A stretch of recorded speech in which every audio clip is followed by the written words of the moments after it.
what is going on? Welcome to the stream. Max Racing, what is up? Mr. Hardjoss, what's up, man? Welcome to the stream. Hope you are both doing well. No, Mr. Hardjoss is not a VATSIM flight. Sorry, I'm still... Apparently I'm an amateur still at this, and I'm still getting set up, so give me 1 second.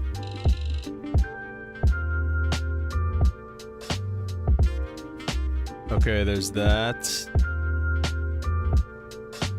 Let's do this. And I think I can bring you guys into the stream. Maybe.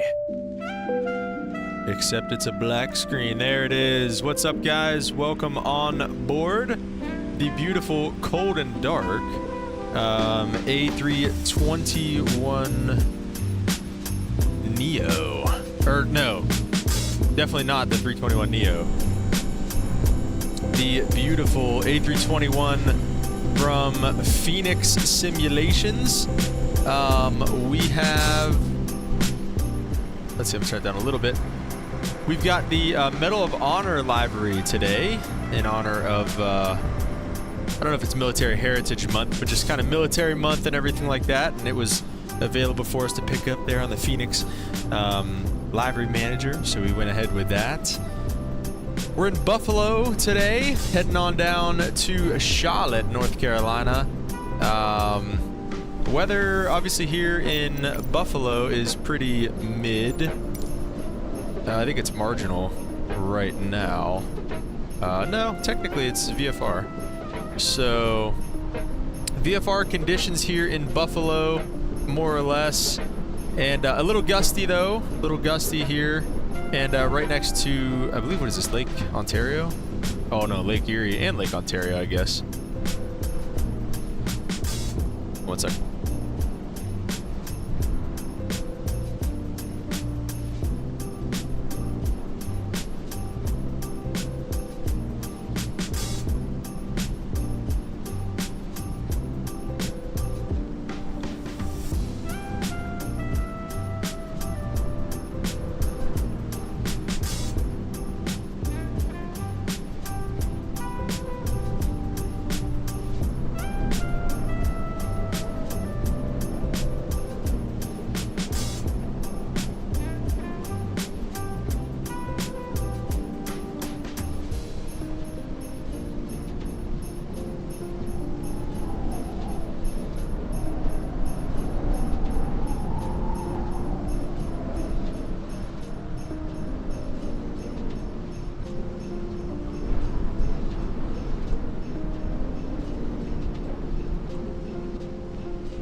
Alright, sorry about that. I'm back. Yeah, we got some grimy weather out here in the Northeast, indeed. But it's supposed to be a little bit better today. It's supposed to be a pretty good day for flying. So shouldn't have any issues with that. But yeah, we got the beautiful A321 with the IE engines and the sharklets today. So absolutely love that. And Fenix also, they said that they came out with the update for Microsoft 2024.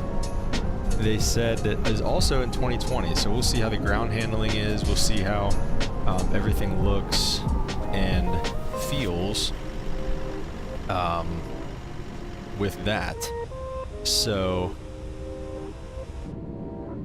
I guess with all that being said, we'll jump inside here and we'll get to the announcement here real quick. Also, happy Thanksgiving, everybody.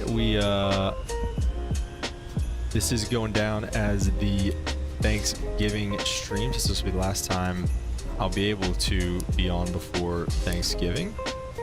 So happy Thanksgiving to all of you guys. We'll get all our lights on and start setting up the airplane. Get our flight plan, Buffalo to Charlotte.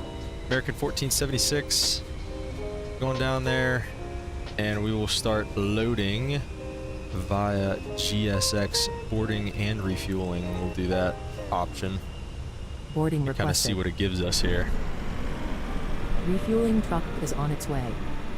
So the news Please don't load is aircraft until the fuel truck arrives. if you guys notice at the bottom of the chat, you guys now have the option to donate to the channel via super chat.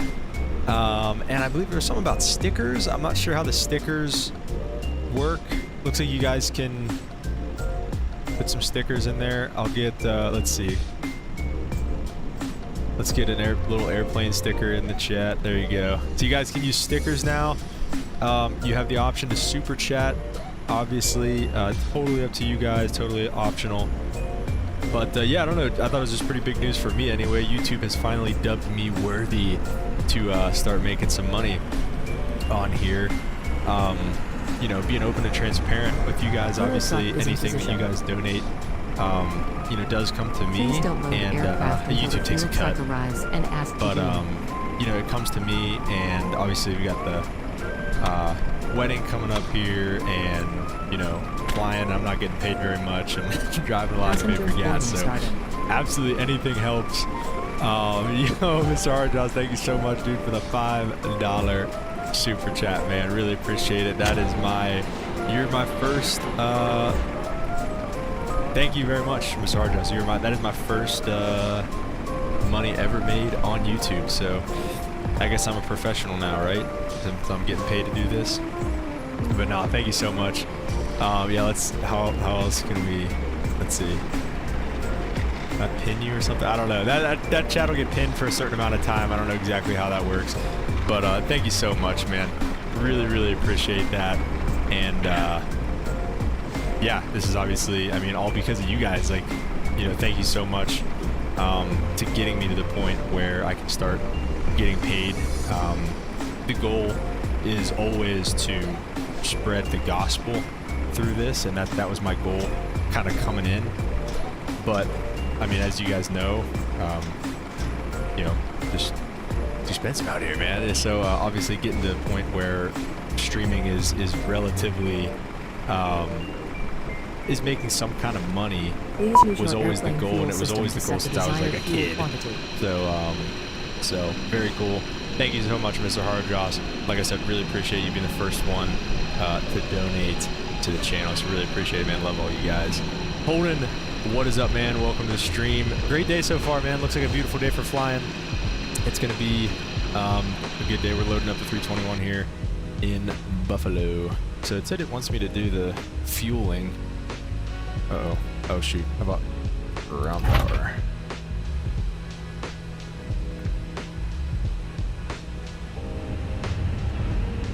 Not really supposed to do that while you're fueling. Changing electrical sources like that, but whatever. So they are fueling, so they don't really need us.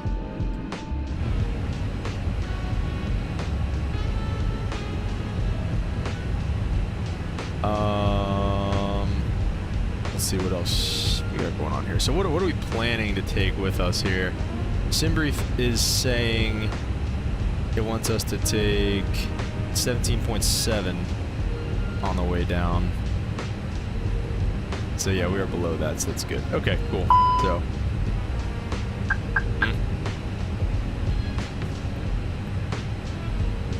all right, we'll go init mode here. We'll request our flight plan. And IRS and it's, I guess we'll cross over and come to it there. We are American 1476 going down to Charlotte today. Cost index, we'll just 99 it so we can kind of boogie a little bit, and 340 on the cruising altitude, right? Yeah, 340 on the cruising altitude today. Let me check that IRS in it again. There it is. Align on ref. So init page is done. Flight plan page will be next. We'll go Buffalo. Let's check out the weather here in Buffalo.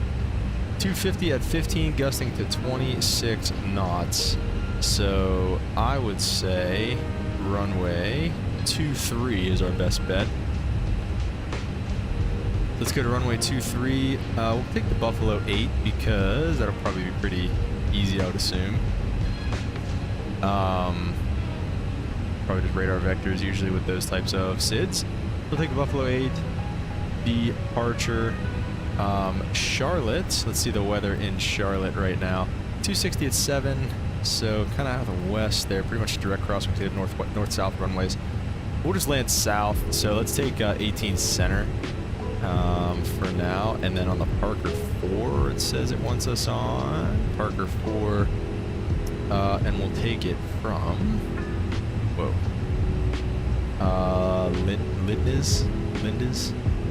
Linda's, and then 18 center via 18 left, 18 center. We'll take 18 center via Jedco. We can take Jedco, yeah, sure. Okay, looks good. All right.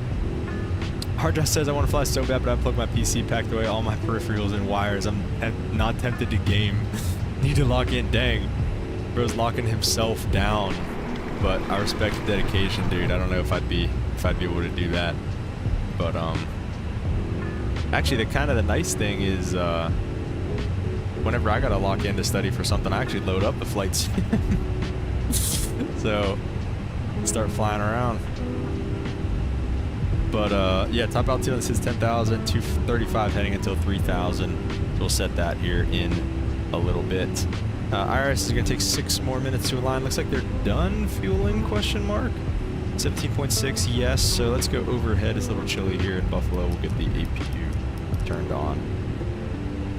Start switch.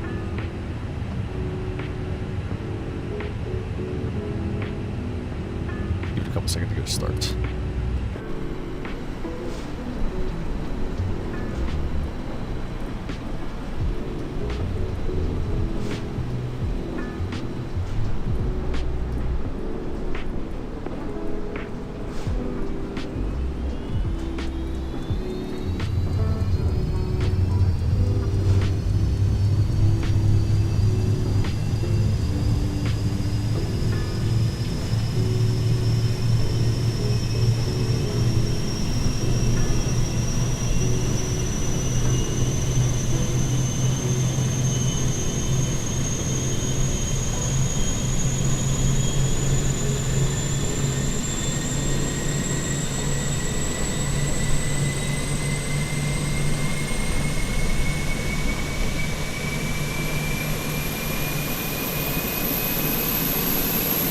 Beautiful APU sounds here in the 321.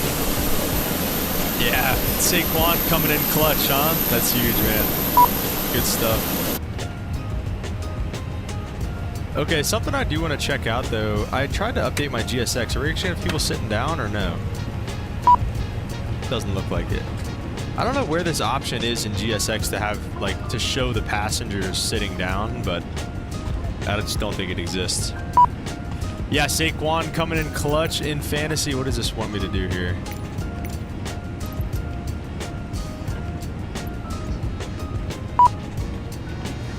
Open aft cargo. Is it not open? Oh, okay. Let's do that for the boys then. Forward and aft cargo looks to be open.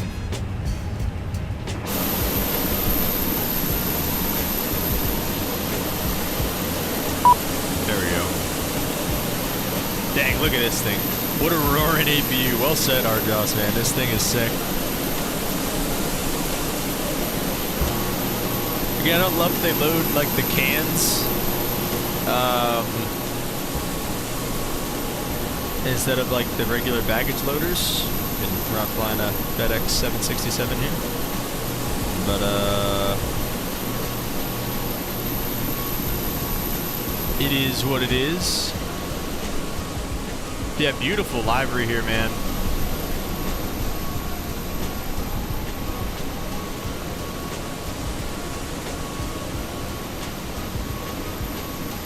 Holden, what's been going on, man? How are you? What's going on in life? Passengers are boarding pretty quick, at least, which is nice.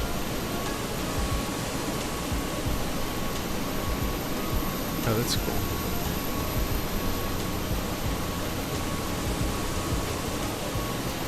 Holy crap. Navigraph is lagging so bad. Okay, there we go.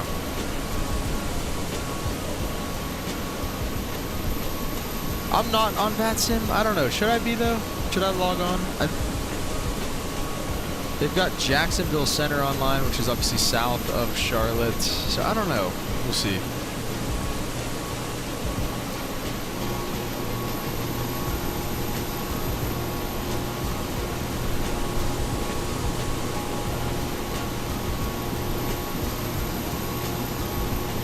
Some numbers for the flight today.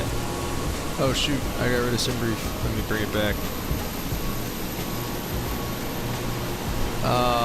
Let's check out some numbers on this flight. Once we get up in the air, about an hour and a half of airtime, cruising at 34,000 feet. Let's see, taking 230 people with us in SimBrief. I think it only says 220 on the passenger counter here with GSX, but we'll see. We're bringing 17.6 thousand pounds of gas with us. Get those cargo doors closed. Holden says, just working and getting ready for the holidays. You're pleased to know I've successfully been flying on VATSIM this past week. Let's go, dude. What have you been flying? What plane's your favorite to fly on VATSIM right now? There's a bunch to choose from.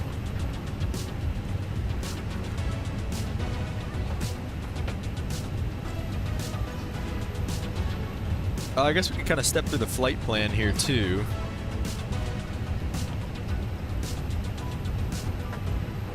We'll go plan mode, turn constraints on. Step through it. This departure procedure is radar vectors to, let me see, what's our first fix?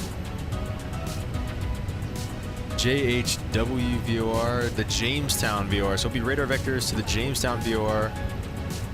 And then HVQ, which, hang on, I think I know this VOR. I think I have a funny story about this VOR. HVQ, what is that again? Is it Charleston?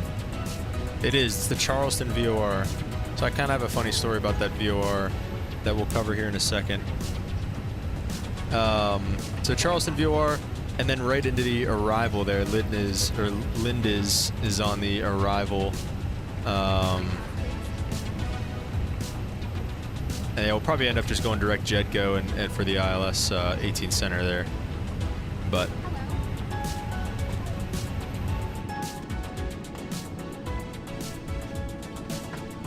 Hara says, wish I knew how to fly anything other than the fly-by-wire 320 Neo. Still need to get around to memorizing the 737 procedures from your tutorial.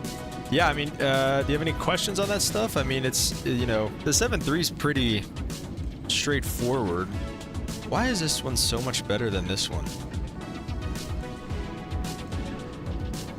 The 7.3 is pretty straightforward. Like I said, if you have any questions, I mean, don't hesitate to ask, obviously. I guess.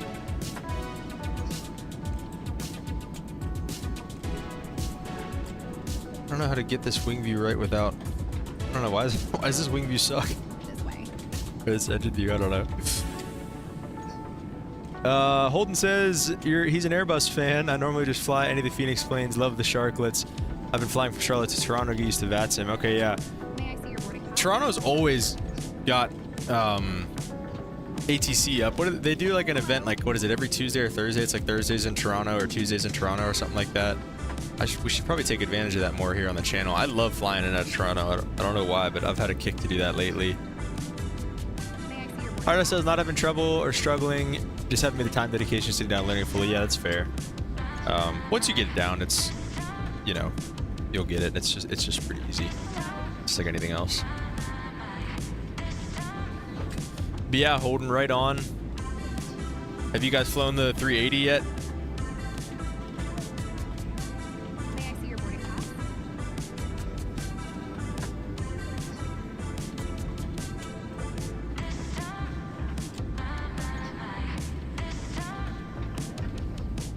Let's bring up the weather on Navigraph here as well. This way. That's why. I hate how she says that. That's why.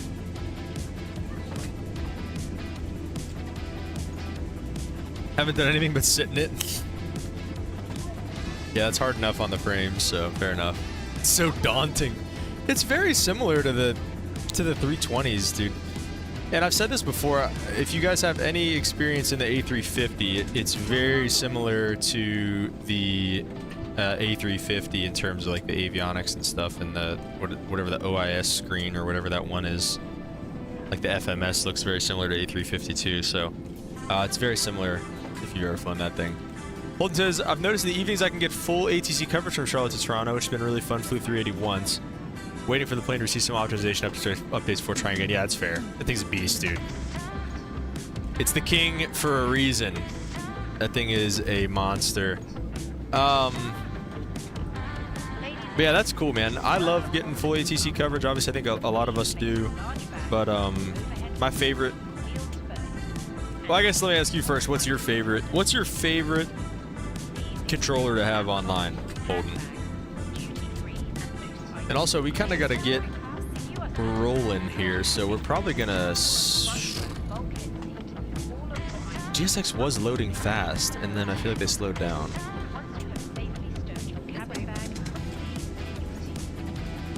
I'm streaming like right up to whenever I have to leave for my flight today, so... Center hard jaws. I wish there was like just a finished boarding option, you know? Is there like...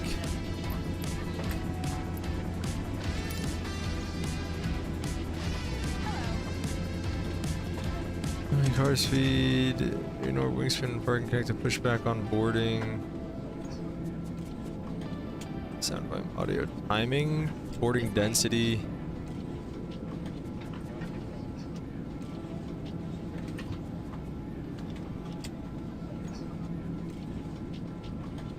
I think this...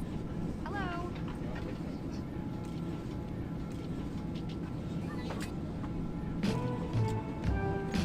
Sorry, I know you guys are just looking at a black screen. I'm sorry, I'm looking at... audio. That's fine.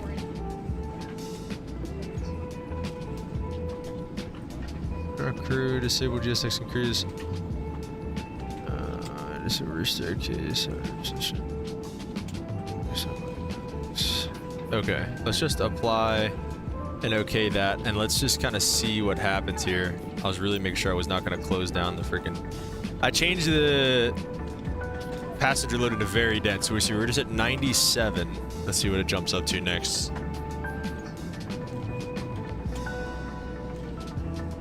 $98. Okay. All right. Holden says ground is probably my favorite because that's when you get to see everyone, listen to everyone get sequenced in the airport. Oh yeah, everyone's sequenced around the airport to their runways is so satisfying. That's fair, dude. I think that is cool. Ground is definitely a fun one to be on whenever you're, like, whenever there's actually stuff going on and it's actually busy. I think approach is probably my favorite, like, controllers in real life. Because again, it's fun to hear them and the way they're doing everything and the way they build like each kind of wave of traffic that comes in and the way they control it is really cool, I think. But in the sim, I think my favorite is center as well. I think being able, because center does everything for you. Like center's your ground, center's your tower, center's your clearance delivery, center's your approach, center's your center, you know, center's your departure frequency, center's everything. So if you have center online, like you have all of it. In the sim anyways, so I like center for that reason, in the sim at least.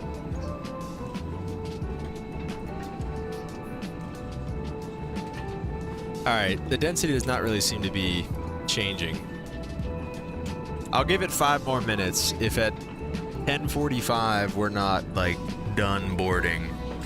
What is this? Stop sending me emails.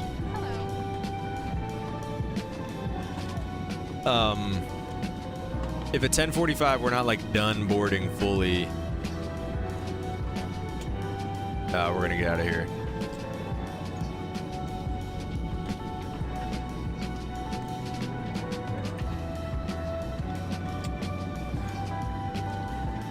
Have you had any issues with anything holding, or has everything been pretty good on VATSIM?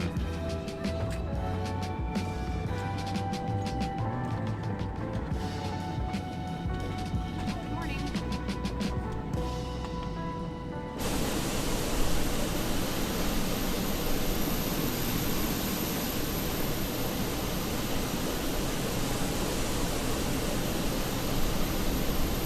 Harda says, I honestly only ever fly on VATSIM. Video games for me is a huge social thing for interacting with the real people. Because of that, I was never huge in single-player games. Similarly, I get lonely when flying offline, even if it means learning a new plane. So I only know how to fly A320 new and nothing else for now. Yeah, that's fair. There's definitely something to be said about that. Like, it does feel kind of lonely whenever you go from these, like, airports and everything like that. And there's just, like, nobody, no other planes in the sky, no nothing. There is something to be said for that. I think that's fair.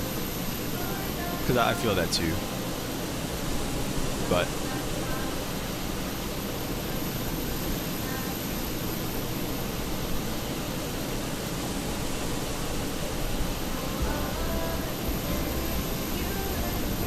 once has everything been good so far? Nothing crazy. Learned something new the other day, which is cool. The only hiccup I had was the other day. I had a player cut in front of me on approach. Ah, well, that's probably not your fault. It was probably either a bad sequence or something like that. But would you learn that was new?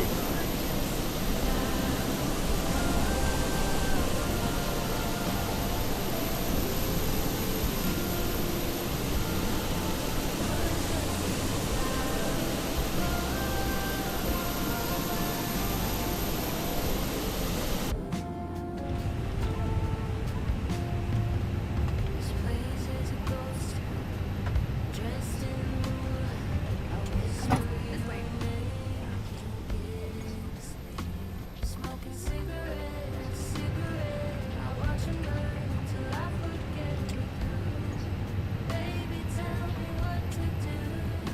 Good morning. Good morning. This way.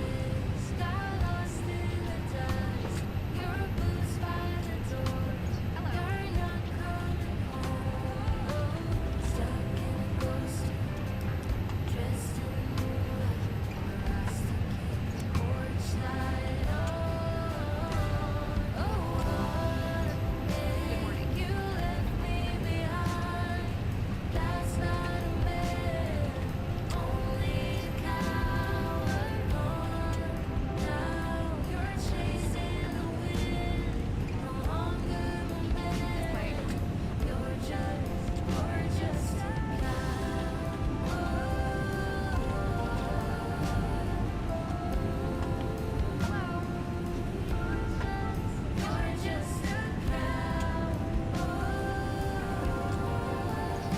I was muted, but I was saying let's see where let's see what her point of view is. Hey, he's dressed for the occasion. He looks pretty festive. Good morning. Yeah, she's not wearing any pants. All right. Okay. Hello.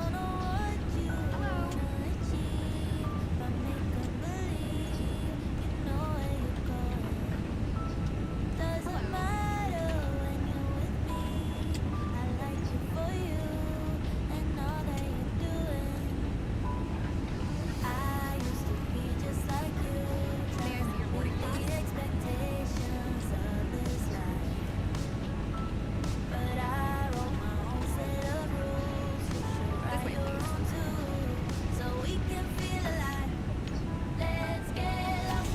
Good morning.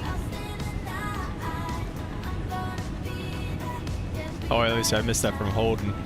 I was on frequency with center. He told me to cross a waypoint at an altitude. I didn't know that was him giving me a clearance to descend. Oh, yeah. Yeah, if they tell you, yeah, I mean, if they give you something like that, I mean, I guess, like you said, you know that now, but for everybody else who doesn't know, if they give you an altitude to cross, let's say you're, you know, at 30,000 feet, and they tell you cross the Charleston VOR at, you know, 15,000, that's do whatever you need to do to cross that VOR at 15,000 feet. Descend now, descend later, you know, whatever you need to do, but cross that VOR at 15,000 feet. So yeah, that guy's boarded like 3 times, I think.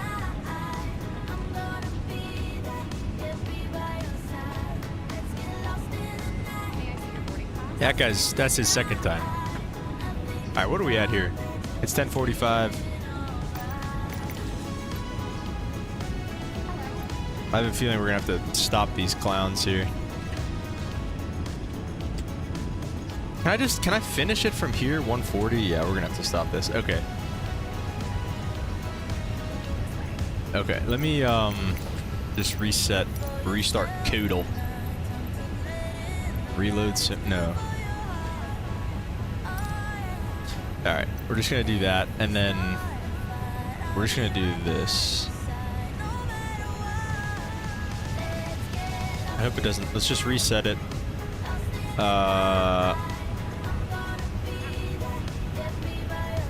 Oh no. What's happening?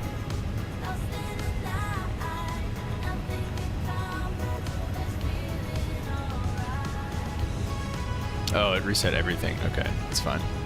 Load aircraft. We're gonna load instantly. All of our passengers, 17.6 on the gas. Looks good. Send all that to the McDo.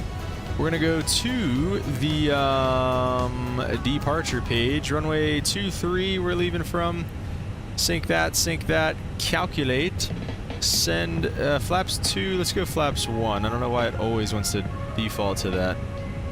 We're gonna send this to the McDo as well. So we're gonna do our kind of final checks here.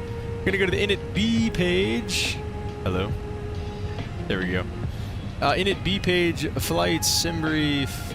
Let's just take a look at what we got here in terms of the reserves and whatnot. It wants our total. What do we have? 5.7 total. We have 3.0 at the alternate, so we'll take 3 at the alternate, and then 2.2, we'll do 2.7. They're bringing us to a 5.7. That looks good. 17.7 on the block. That checks.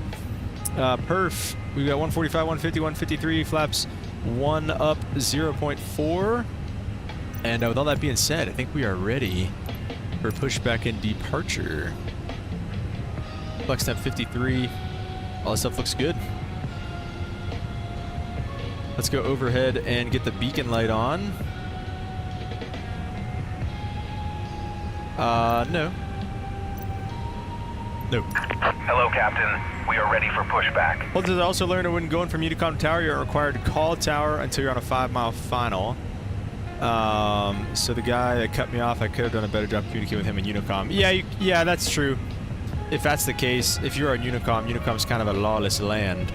But yeah, you could have talked to him a little bit more.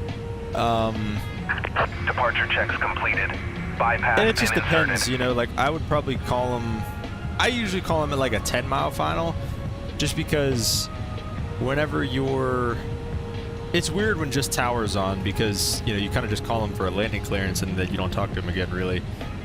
But like in the real world flying, if you're going to like an untowered field, you want to call them, or a towered field, you want to call them when you're about like 10 miles out in general. So you'd say, hey, tower, you know, we're 10 miles to the east, inbound runway, you know, whatever. If it didn't have like radar or anything like that. So it does kind of depend, but.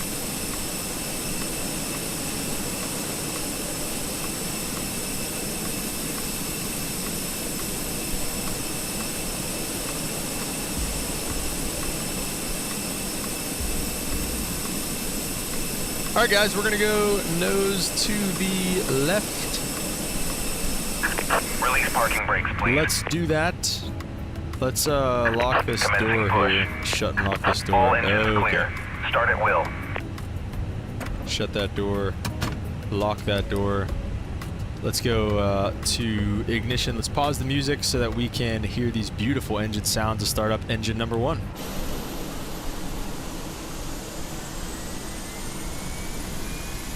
Whoa.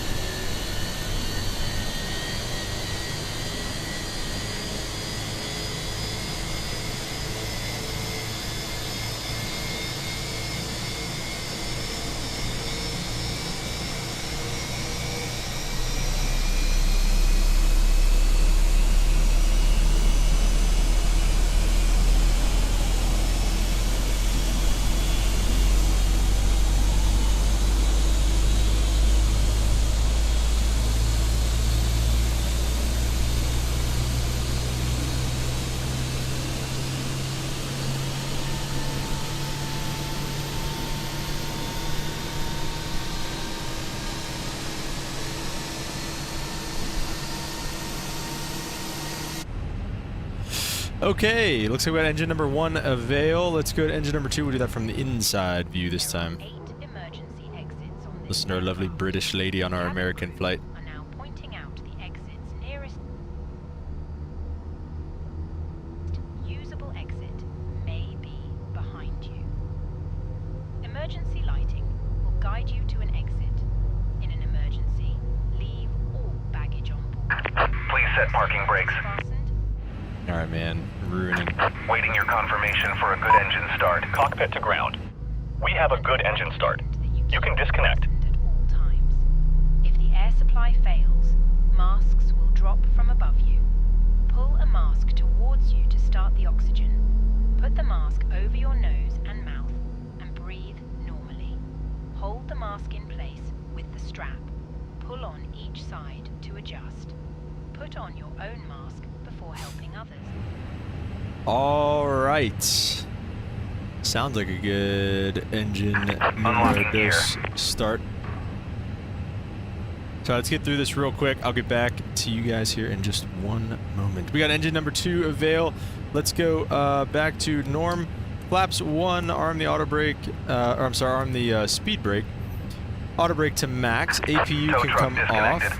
Bypass pin removed. And we'll go lights on here in just a second. It's going to yell at me about the Left is clear. TCAS Right is clear. and the weather radar as well. So we'll go number 2 and then auto that. Okay, everything looks good. We'll get the taxi light on, and we can bring up the flight controls down 0.5, I believe. Oh, it was fuel. See, I can't really change it, but we got full right, full left, full up, full down, full right rudder, and full left rudder. Let's do a little takeoff config and then get rolling. Everything looks good. And we'll get out of here. Release park brake. Let's go. Yeah, you'll be fine. Alright, so Holden says, in real life, if the tower is the only ATC online, do they have sequencing, or is the pilot's job to sequence themselves? Well, in real life, the only place where you really have that issue is at like a small airport. So basically, like where I did my flight training, like Beaver County, right? Let's say there's like uncontrolled airspace around the tower. It's a class Delta. You wouldn't have like going into a Bravo. You wouldn't have tower being the only controller in the area. You'd have approach. You'd have center. Like so you'd never have just tower in an actual like class Bravo. But like in a class Delta, where you're kind of you talk to tower, they get you on your way, and then you go talk to your like practice area frequency or whatever, and then you kind of come back. That's the point of the radio calls. So you're kind of looking at your TCAS, you're looking at your traffic, seeing where guys are. You know, you're saying, hey tower, you know, Cessna, whatever, we're 10 miles to the west. And then if tower has radar, they can kind of sequence you that way. Class Deltas aren't supposed to have radar. Some of them do. So some of them are just using like binoculars. So they'll be like, oh, you know, if you got do you have the red Cessna, you know, off your left side in sight? You'd be like, yeah, we got the red Cessna in sight. Okay, follow them. You're number 2 to the field. you know, and then they clear them to land, and then they clear you to land. So like, it kind of just depends if they have radar or not. But yeah, I mean, it's on you on the way in. Looks like we're across a runway here, across runway 32, but there's nobody online, or we're offline, so no worries there. Harjaw says, does one super chat equal one wedding invite? Yeah, man, for sure. Now we got limited space, unfortunately, but it goes towards the wedding fund for sure.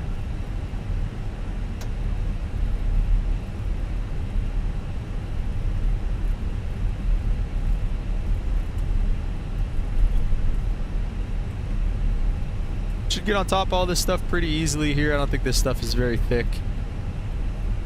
All these clouds. But yeah, guys, thanks for tuning into the morning stream here. Appreciate it. I mean, yeah, I don't know. If you guys are down, I could do this more whenever I work at night. I guess I don't really work at night all that often. So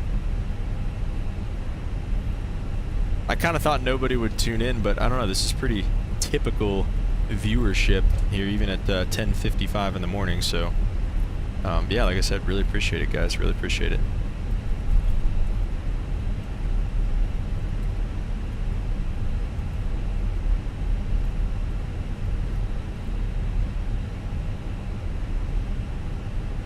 Ground handling definitely feels a little bit better.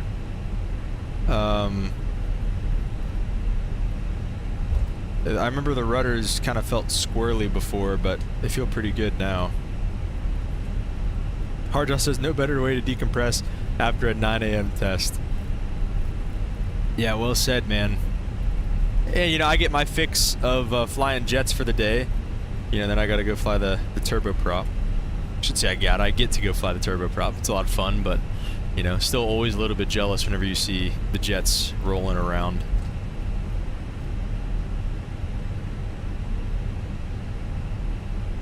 So I will tell you guys my little funny story about the Charleston VOR. I guess it's not really that funny. Kind of sucked at the time. It's funny now though, I guess. But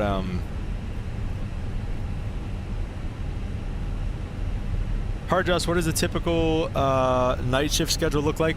I will go over that as soon as we get up and rolling. It'll kind of tie in with the Charleston VR story. And Holden says, how is your test for the multi? Holden, it keeps getting canceled. I have not had it yet. The plane keeps going down for maintenance. It's an old plane, so it's understandable. But this plane hasn't gone down for months while I've been flying it. And then the last 2 times, the day before I'm about to take my check ride, it goes down for maintenance. So what are you going to do? All right, I'll pump the brakes here a little bit, get power up to about 50%. I think it's somewhere around the 1.2 range. It'll serve our purposes for today. And set takeoff power. Oh, yeah. Takeoff power is set. A little nose down. 80 knots checked.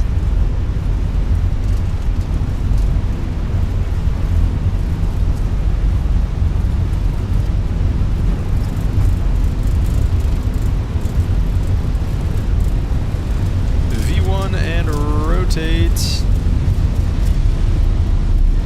Oh my gosh. I love that sound of the wheels coming up. Well, outside view. Whoa, from behind.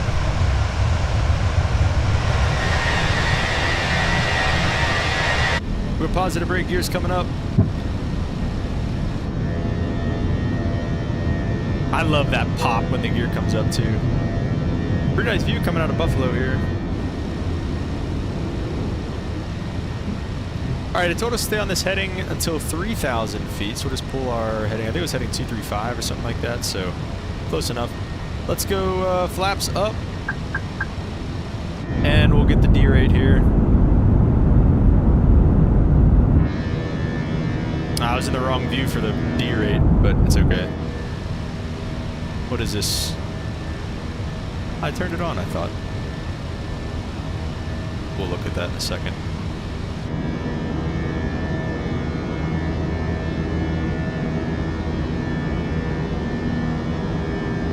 I sold on the D rate. I was in the wrong view and it didn't sound as cool. All right, let's get direct to the Jamestown VOR for now. I'll probably go direct Charleston here in just a minute. Nav mode, and we are in open climb.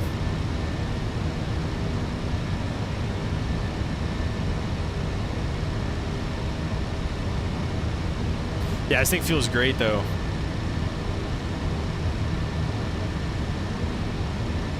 Alright, that's really bright.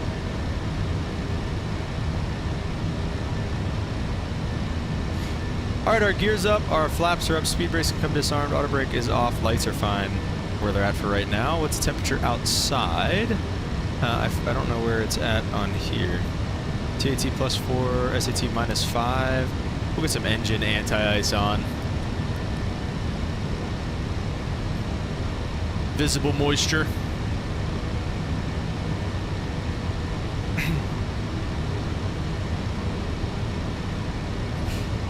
And we're more or less direct now, so I'll throw on the autopilot. I don't want to mess with that brightness too much, because as soon as we break out, it's going to be too dim. Anyways, autopilot 2. Oh, look at this. See, there it is, too dim.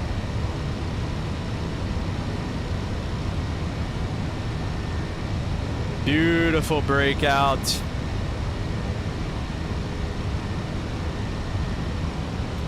Drop a like on the stream for the breakout. Let's drop a like on the stream for the breakout for Thanksgiving. For the Fenix with the sharklets. Our first super chat from Mr. Hardjoss. And what else? I was gonna say something else I thought. The breakout, Thanksgiving. Oh, and the morning stream. I mean, come on, boys. This is a big day.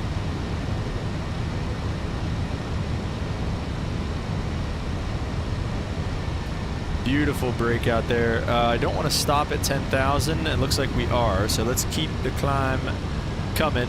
Open climb it up to 34,000.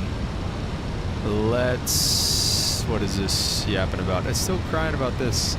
TARA. Oh, I see. There you go. How's that? Okay, all better. Yeah, flight level 340 is our cruising altitude for today. And we can turn those off. We're out of the moisture. We'll go strobes auto now. Wing lights come off. Landing lights come off. Runway turn off. Taxi light off. And everything else can stay the same. We'll say we're above it. No turbulence. Those lights can come off as well. Look at that. I mean, oh my gosh, dude. Hardo says, are these atmospheric graphics part of the game or an add-on? What do you mean the atmospheric graphics, like the clouds and stuff? I don't have really any add-ons for like the background or anything. Alright, so would it be a shortcut to go direct to Charleston? It would be a little bit. Kinda not really though. We'll stick it out just like this. The clouds, no man, this is all native Microsoft 2024. Or 2020, sorry, 2020.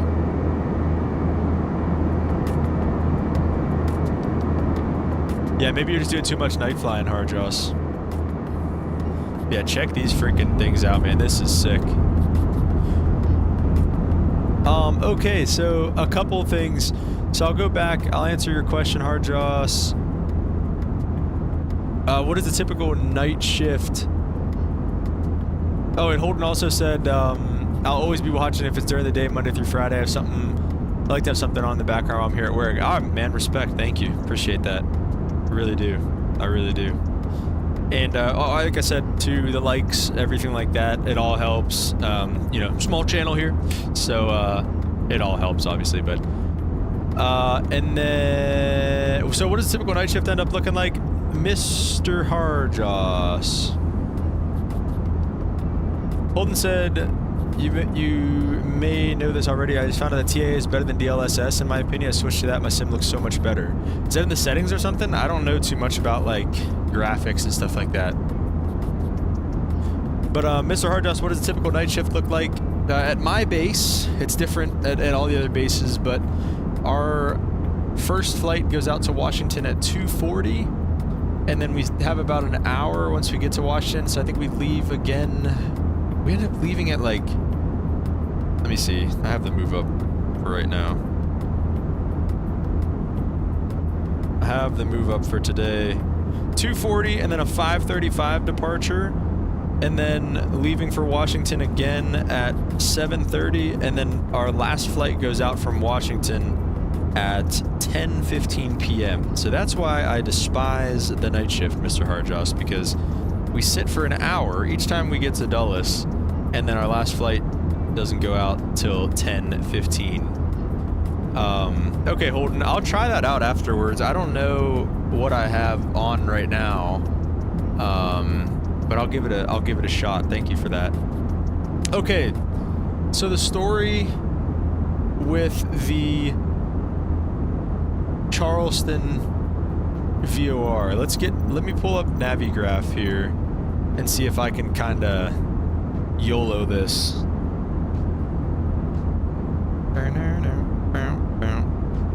That was from the stream we did about a week ago, probably. Okay, let me do this here. Just get rid of all that. So this is typically what our flight plan looks like. So I'll do the Washington one coming back. So Washington, Martinsburg VOR to Morgantown.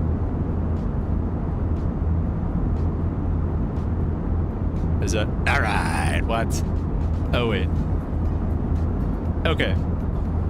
So typically this is what our flight plan looks like, and this was I don't know, a couple months ago now, or probably like a month or two ago now. Harjost, no, it's not cargo. We fly people. We fly the caravans. We only fly about 9 people. But yeah, we do fly people. So we basically just go from our base here in Morgantown. We basically just go back and forth to Washington, D.C.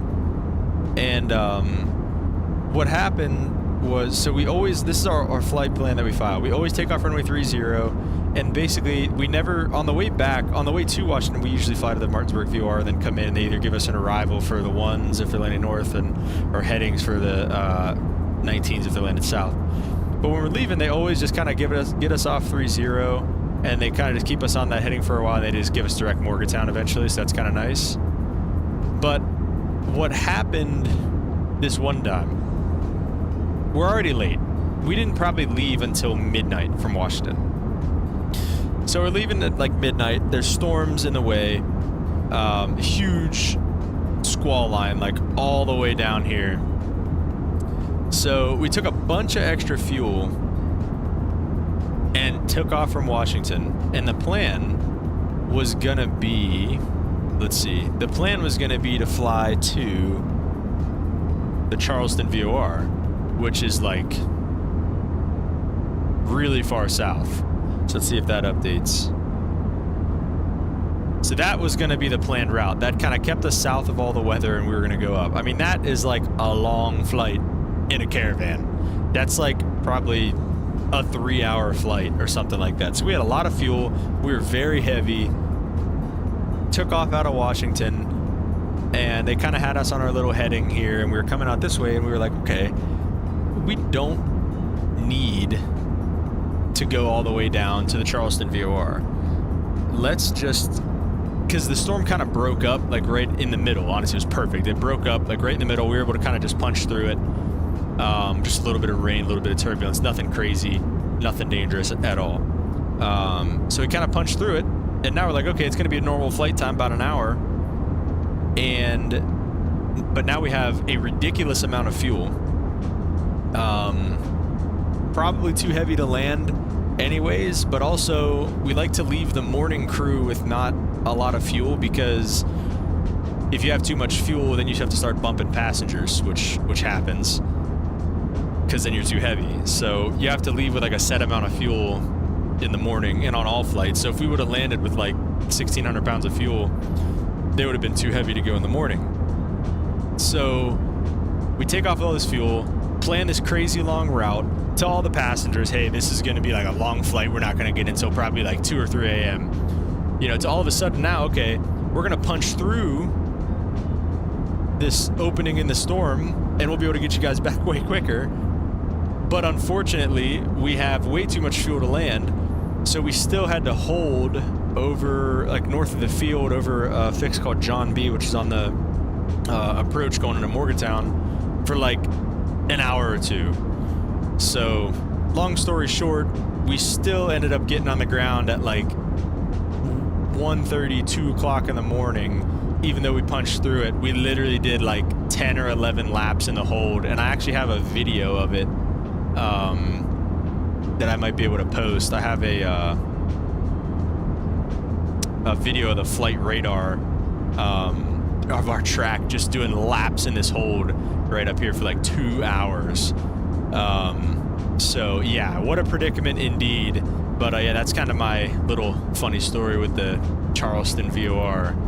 It's the only time I've ever filed a flight plan for the Charleston VOR, and it was a disaster. So,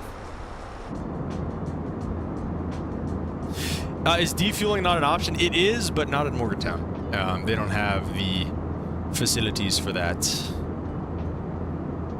unfortunately.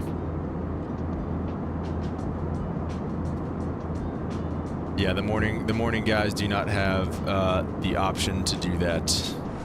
No, what? Oh, I wanted that one. There we go. The better wing view.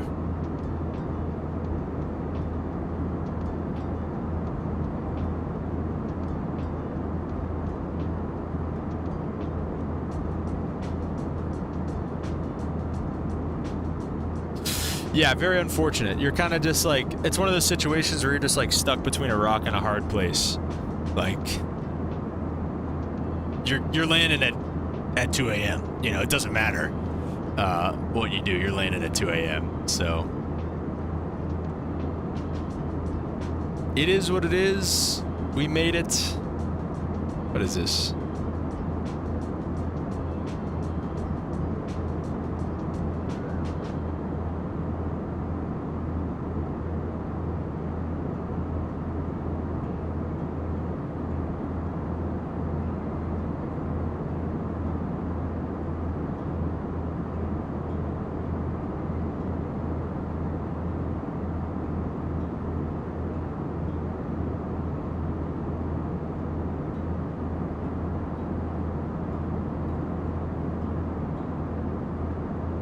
It looks like we got actually delayed a little bit, so I might be able to leave a little bit later. Oh wait, no, I can't because I still have this freaking.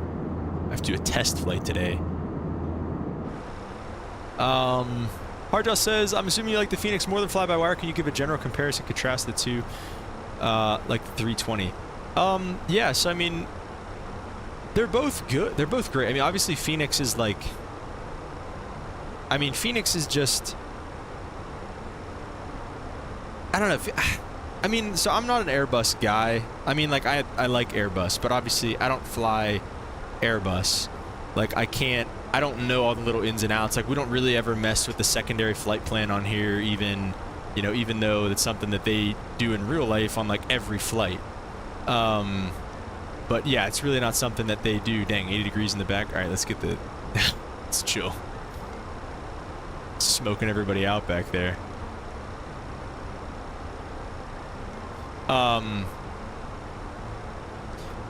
So from my standpoint, the sounds are really good on both, right? There's LEAP, what are they, the 1A engines or something like that, whatever they are, on the 320 Neo. Sounds so good. They sound like a buzzsaw. I love those freaking engines.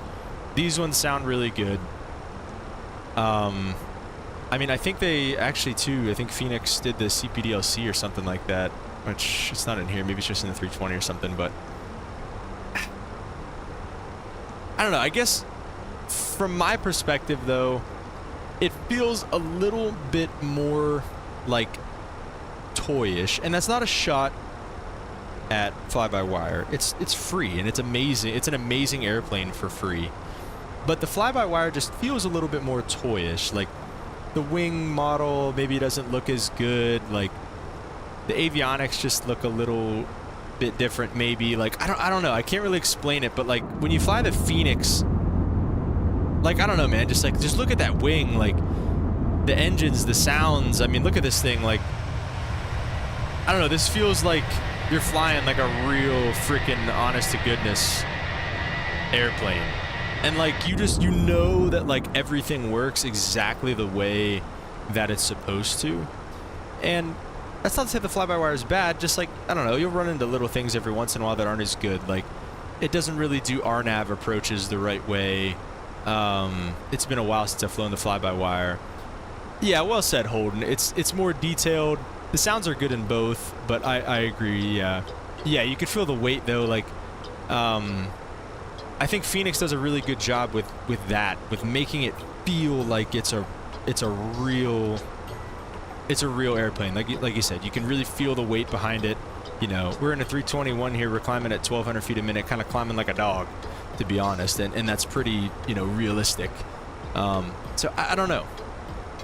Yeah, no problem though. But they're both really good. They're both really good. You really can't go wrong.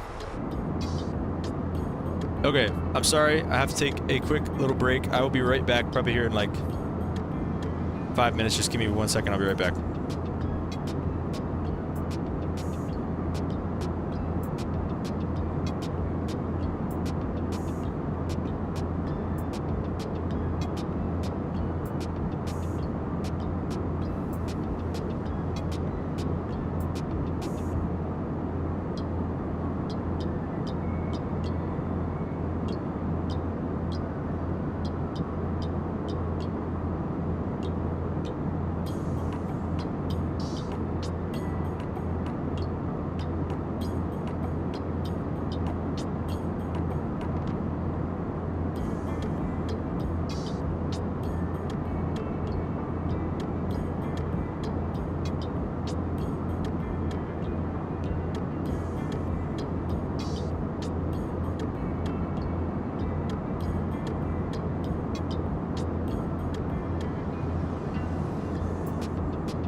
And I've returned.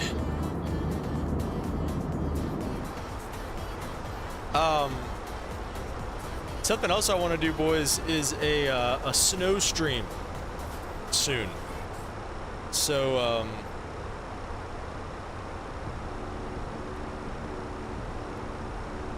I would love to do a snow flight here soon, do some de-icing and whatnot. So we'll definitely get back to that. Thank you. We'll definitely get back. We'll do some of that after the holidays here.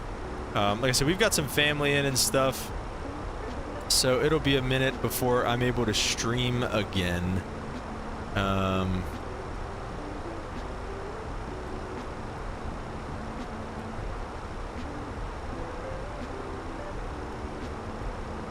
Oh, Holden, you're working at IT help desk. I think we've talked about that before. I think I knew that. Did I know that, Holden?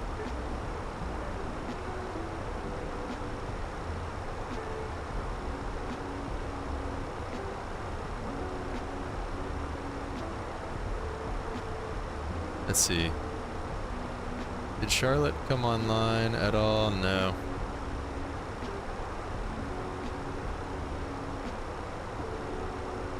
Jackson Hole, Anchorage, Denver, Juneau. All good ideas.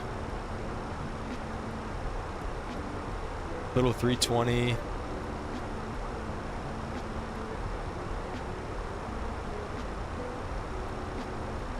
Jackson Hole.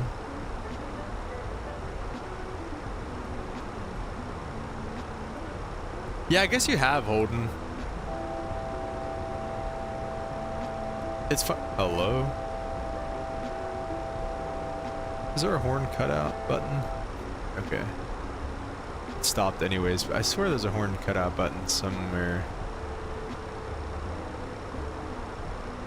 8? That's crazy. Wild button, bro.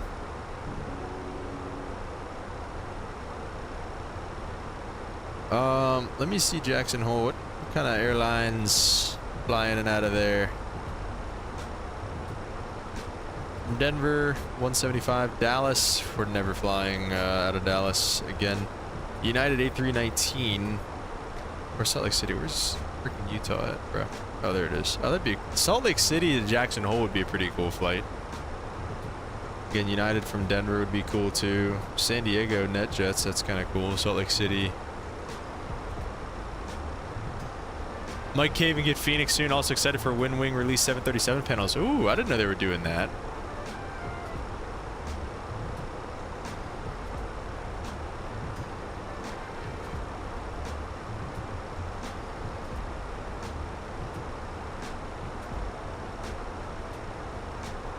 Yeah, maybe we'll do a little Jackson Hole,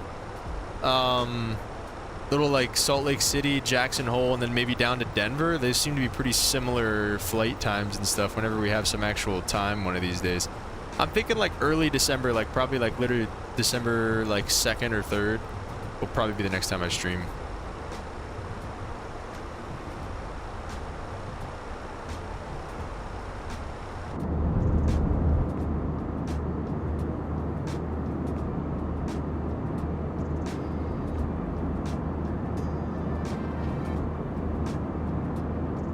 Yeah, I think the Phoenix is definitely worth the money, especially because they just like now whenever you buy it,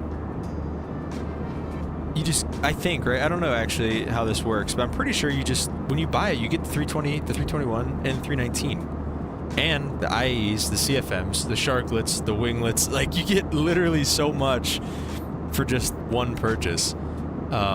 So. Yeah, really cool stuff from Phoenix, and it's really good, and it makes it just so much fun to fly in a flight sim like this. So, yeah, definitely, I think definitely worth it, Mr. Harajas. I think you should do it.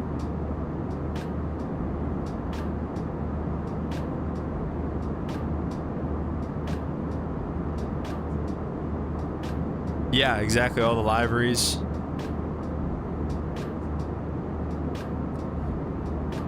Okay, you know what I'm surprised at that is taking a long time? is these other 777 variants from PMDG. I think they said the next one was going to be the freighter version, and I mean, it's been a couple months.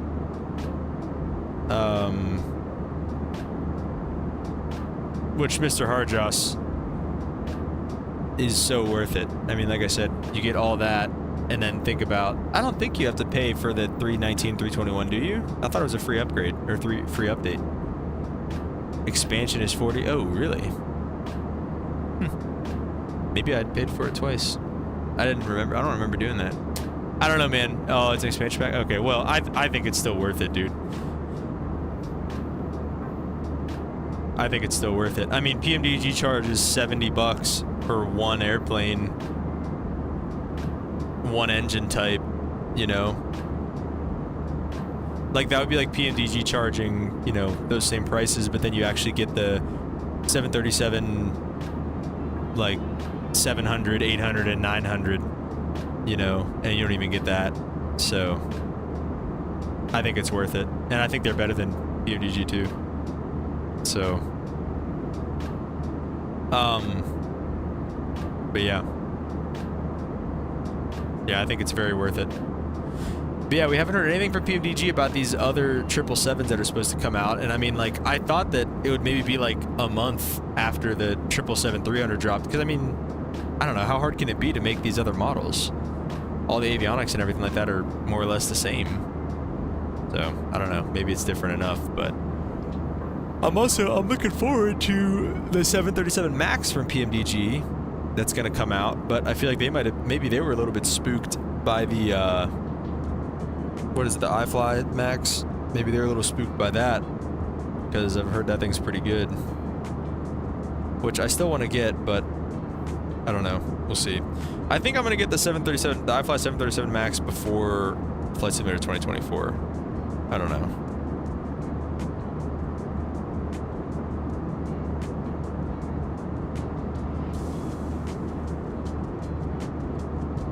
Hey, like I said, you guys want to see Microsoft 2024 super chats, start a Microsoft 2024 GoFundMe.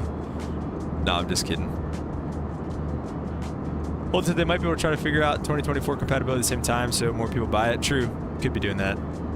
Yeah, I mean, what a crazy time, like in the sim though. Like the A380 drops like a week or two before 2024 drops. The 777 dropped like a month before that. Fenix is doing all the things that Fenix is doing. Now, the nice thing about 2024, it seems like, is that Fenix, it seems like the airplane works like just the same in 2024 as it does in 2020. So that would be nice. We could at least go right over to 2024 and do that. I don't know, guys. Do I buy 2024? Like, if it goes on sale anytime soon?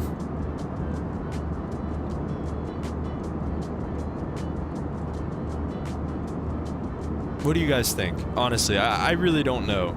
Like, do I pay $130 for a game that is questionable right now? But I've heard a lot of good things about it. I want to fly the 330 so bad, and it's a native airplane in the sim, and apparently it's pretty good. The Fenix airplanes all transfer right over, and they're pretty good. Or they're great, obviously, in the sim. I don't know. Yeah, Harjas, it is a great time to get addicted and fall in love with flight sim. Holy crap, that scared me. A ladybug just fell out of the sky right on my lap. He could stay.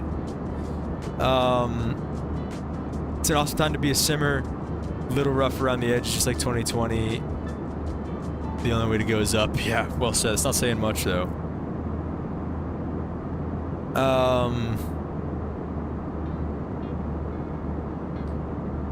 And what a great time to get simultaneously be in PA school. Very funny, Mr. Arjas. Holden, you're getting it Sunday? Is there any kind of discount right now? Like, is there any kind of, I don't think there's any rush, man. I'd hate there to be disappointment right after the purchase. Well,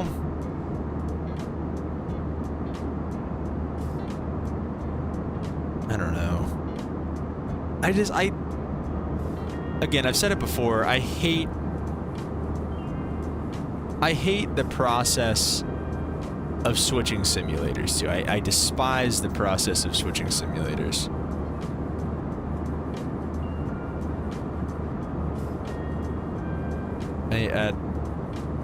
I added it to my wish list on Steam. So if I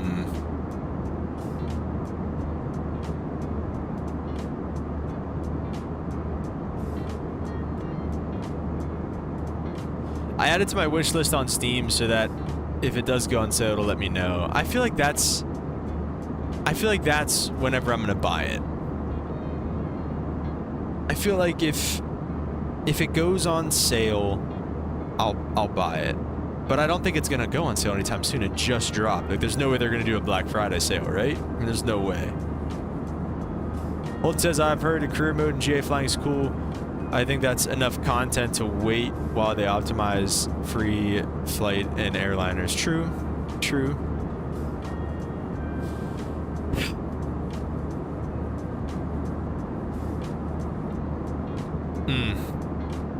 I don't know, man. The missions and stuff like that sounds fun too. Like, I'm not into helicopters very much, but like, I would definitely maybe run some just to see the A-10s in it. That sounds pretty cool. Oh man, I'm looking at it on Steam right now.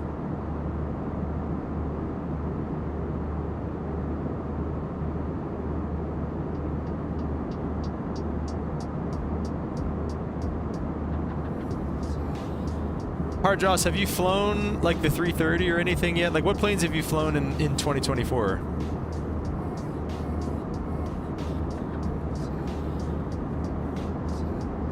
And so my other thing too is, like, I've wanted to play X-Plane 12 recently too, and I wanted to use the 330 in that, but the 330 in that is just absolutely abysmal. I don't know, I couldn't get it to work at all. So that's out.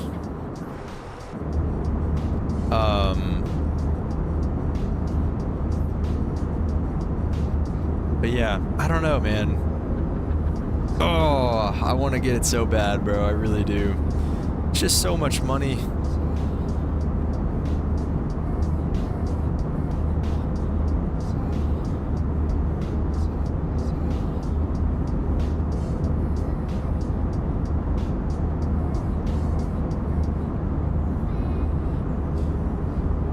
Artist says, I've only flown the Cessna career mode because I was online when it just released, so it's impossible with load aircrafts in free flight. True. Haven't tried since.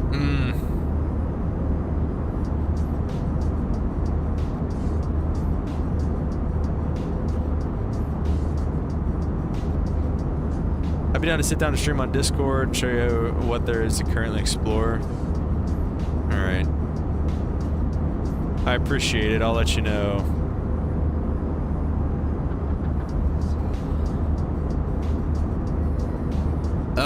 I don't know, man.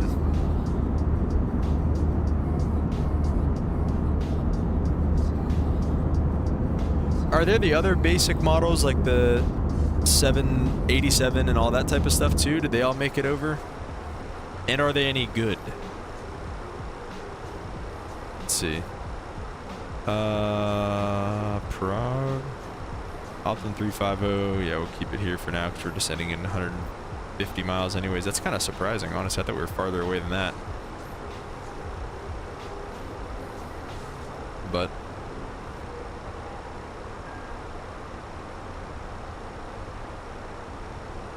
let's see, did anybody come online yet? No. We'll just stay offline.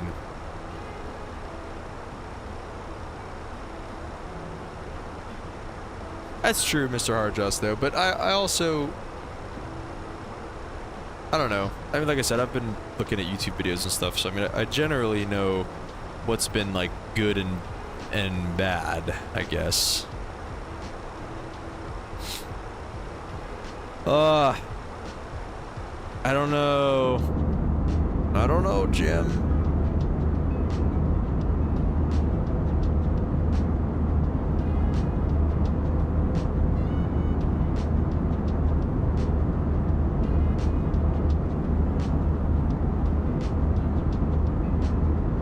says, I can tell you what I think about it too. The only thing that I'm looking forward to them fixing is the stuttering with all the scenery loading in. Okay. The thought of moving everything over is just... It hurts. It hurts my brain.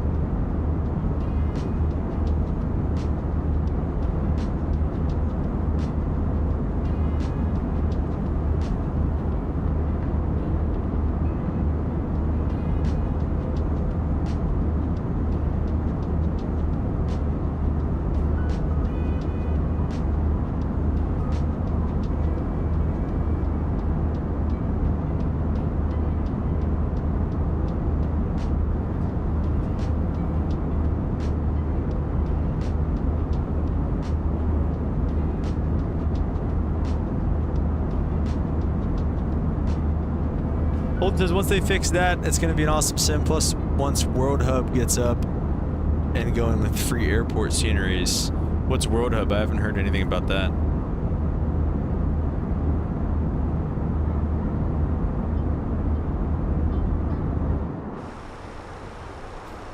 How are we here? 130 miles. Yeah, we still got a little bit of time, I guess. Look at that view, man. It's freaking gorgeous.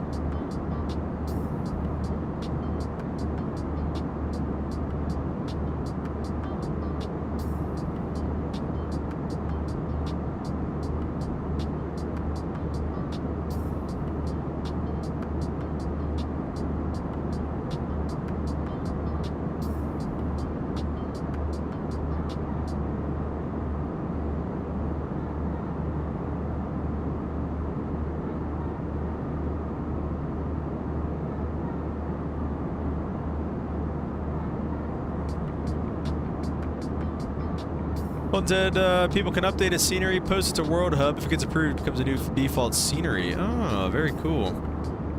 And I've heard that maybe Dallas might be fixed in this new one too. At least it's not like it's at least like relatively flyable.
Holden says, I'm curious to know your opinion on the data streaming instead of downloading. I don't know. I guess I really just don't know enough about it to like have an opinion. I mean, it's a big sim, and I think it's a good thing, you know, for the fact that, you know, it doesn't take up really much, if not hardly any room on your PC, like natively. But it just seems like people's Wi-Fi, just systems in general, maybe just aren't ready for this. Like, maybe it's kind of a thing of the future, and maybe it's the way things go down the line. But I think right now it just seems like I say the system, like, isn't ready for all this. It seems like it's not ready for that. I don't know. Do you think that's fair, Holden? I don't know. I mean,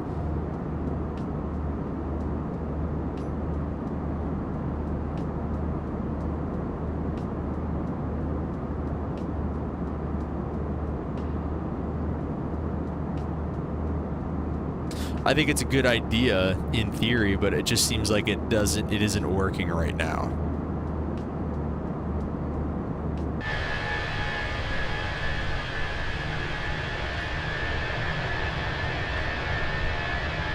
Oh, straighten out. There we go.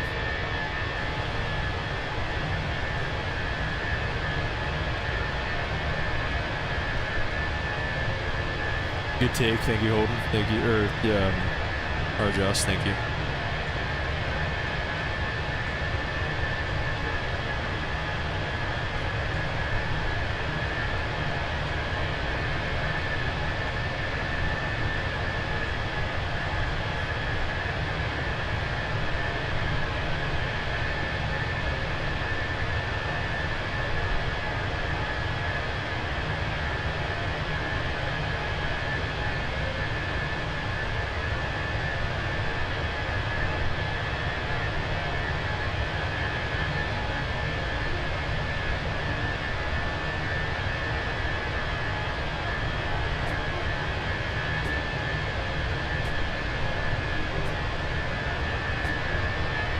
Well, I think that's fair. My opinion is let it be someone's choice to give me a hybrid version of that. Let me download cities and airports, everything else, and sure, absolutely stream it. Yeah, I think that's also equally fair. I think, you know, why is it just one or the other? Yeah, I think that's fair. Harda says, I think they unintentionally set themselves up for failure on launch day without anticipating the amount of outboard traffic and the bandwidth it consumes for all these users trying to pull files. Speaking from an IT perspective, Holden says for them to not have some kind of pre-release stress test for the server is crazy. Always need to test your infrastructure. Yeah, that's another good point too. But lowballed it. Yeah, I don't know. They didn't think something through. Like you said, Arjus, maybe they just didn't imagine they were going to get this much traffic, this many people. The turn was pretty cool, huh? Just crossing over the Charleston VOR now. And we're going to be getting ready for our descent here shortly, so let's start preparing for that. Weather here in Charlotte is wind is 280 at 4. Looks like real world they're landing north, but I mean, it's pretty much direct crosswind, and it's only 4 knots, so we're not going to worry about it. We're going to land south. Temperature 17, altimeter is 3002, and the minimums on the chart are 942. We're going to stick that in the barrow. And we'll go back, yeah, to the cruise phase. There is fine, and we'll kind of just be ready for our descent. How's the temperatures looking back there? Still maybe a touch warm. Sorry to everybody, we've been just torching these people in the back today. We'll go auto brake low. Nice long runway down there. No rain, right? Yeah, no rain or anything. So everything looks good.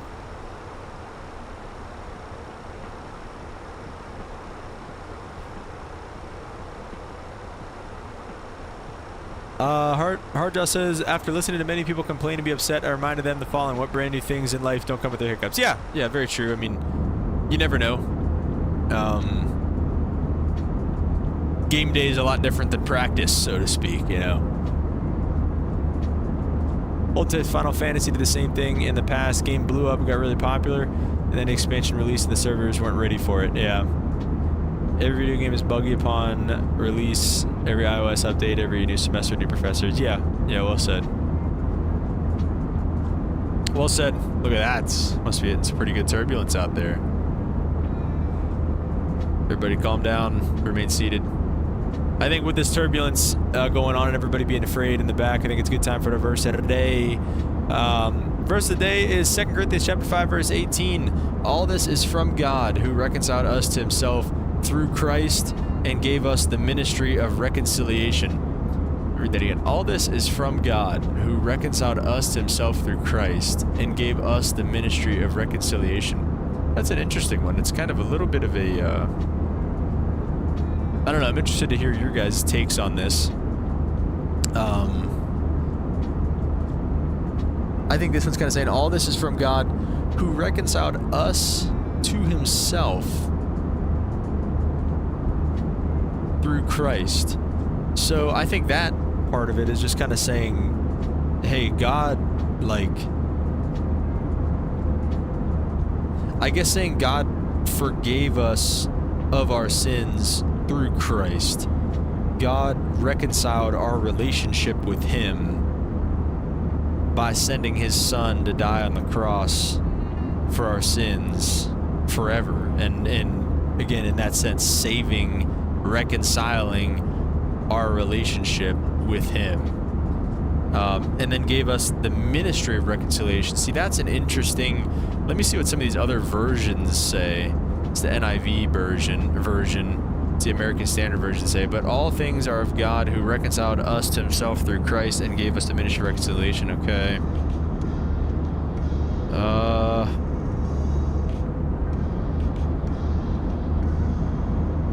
These pretty much all seem the same.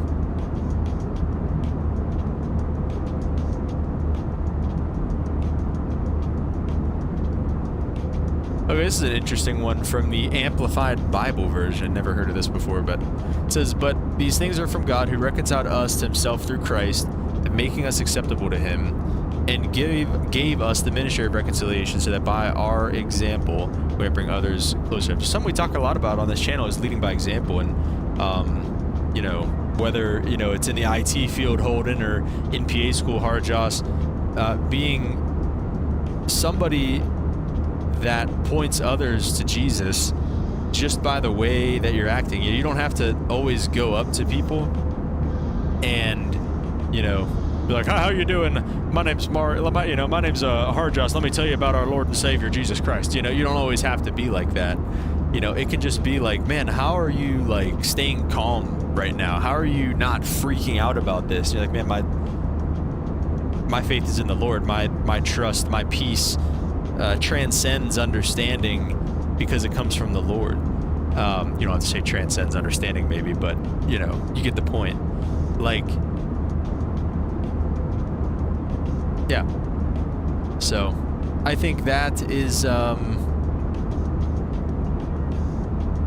think that's kind of what it's getting at there, is that because God reconciled our relationship with him through Christ's sacrifice on the cross for us, gave us the ability to then have that same ministry to each other and with our relationships with each other. So when somebody hurts you, to be able to forgive them, just like God forgave us when we didn't deserve it, to forgive somebody else when maybe they don't deserve it. But yeah, the ministry of reconciliation, so that by our example we might bring others closer to him. Holden said, giving us the ability to ask for forgiveness. Before Jesus, you had to sacrifice, do all those things, other things for forgiveness. Yeah, exactly. Well said. It was like, you had to sacrifice whatever, your best livestock, and all that stuff. But now we don't have to do that stuff anymore because of the sacrifice and to end all sacrifices on the cross that Jesus made for us. So yeah, well said.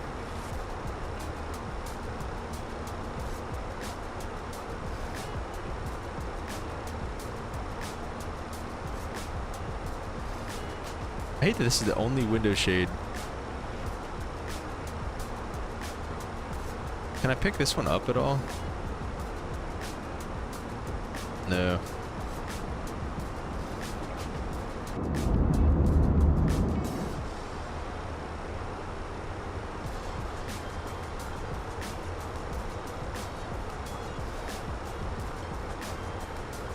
All right, 2,400 is the altitude at Silo. I'll probably set 3,000 for now.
All right, I'll be right back here. Oh, how much farther do we have to go? 28 miles. Okay, yeah, give me like 2 seconds. I'll be right back.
All right, I'm back.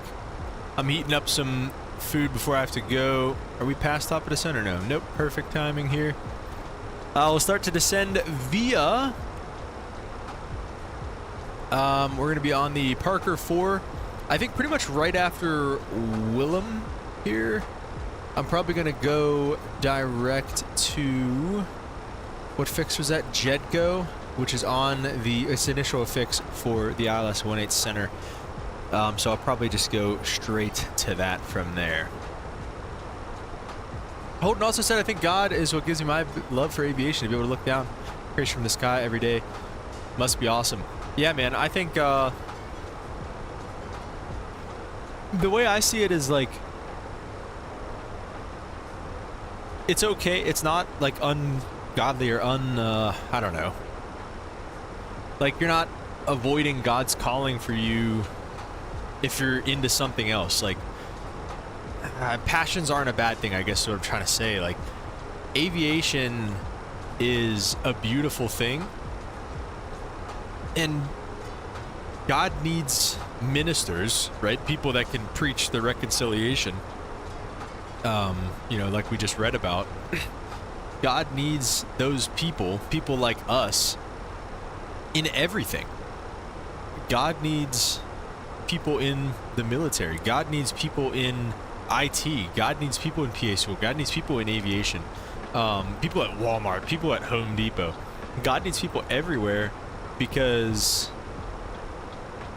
there's ministry in everything. Like, if there were just 7 billion preachers in the world, like 7 billion people that would preach at a church, then like nothing would really ever get done, you know? Like, you need other people, people in other fields to carry on the ministry, you know?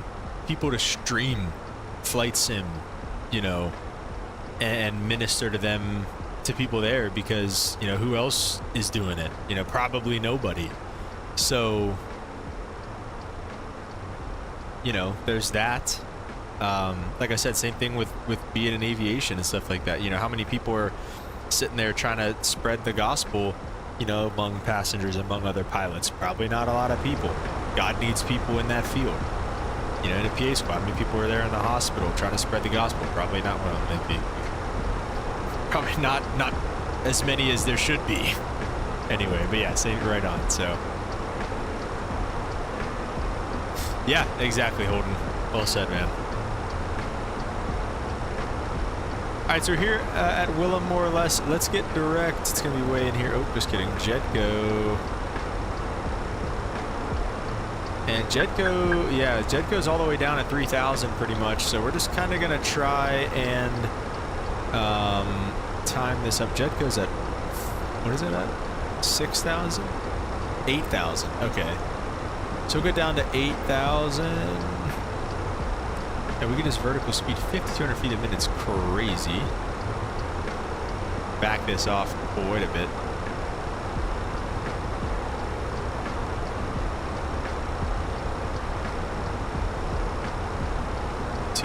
Feet a minute.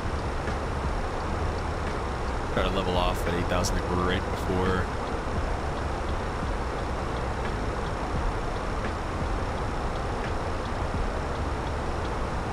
Okay.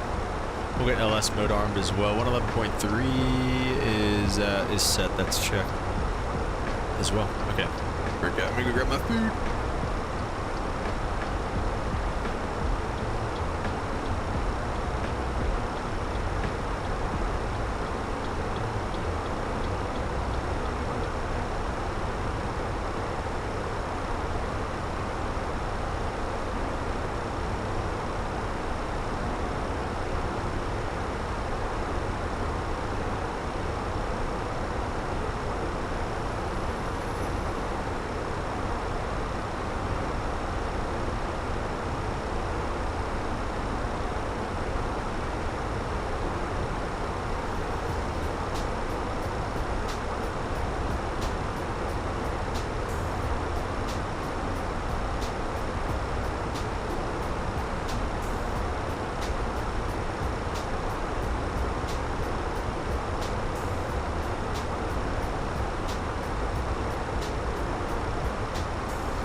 Hard Joss, break that down a little bit more. What do you mean by inclusivism and universalism?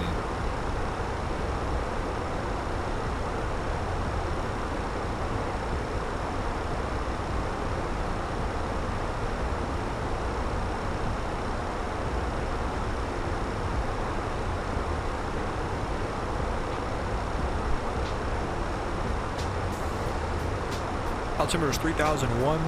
No, that.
Okay.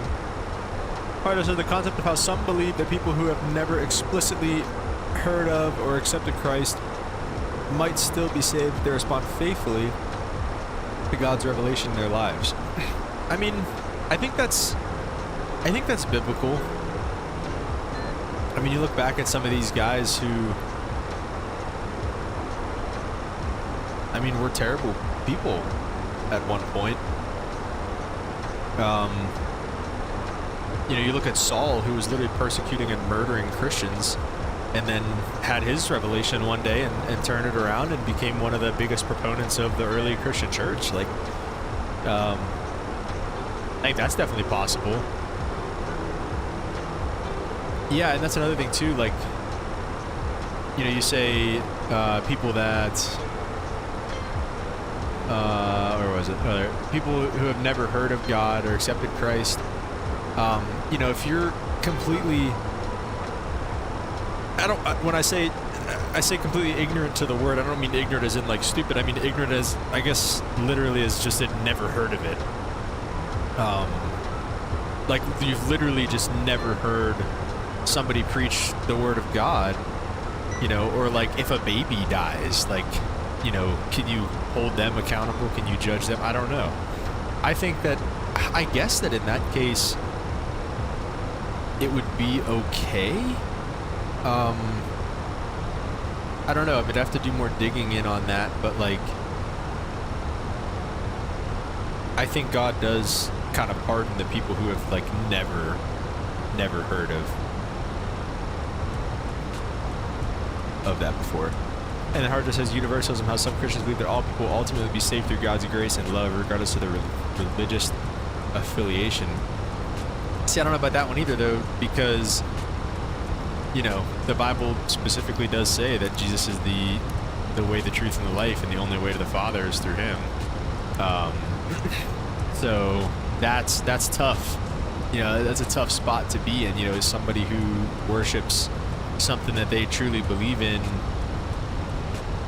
you know, wrong just for doing that.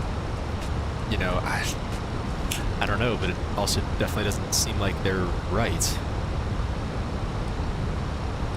And look, man, at the end of the day, like, I believe in Christianity. Like, you know, there's obviously other religions out there. Believe in what you want to believe in. Put your eggs in whatever basket, you know, you want to put your eggs in, you know, whatever basket you want to put them in. But I do believe there's only one way to heaven, and that's through Jesus. So.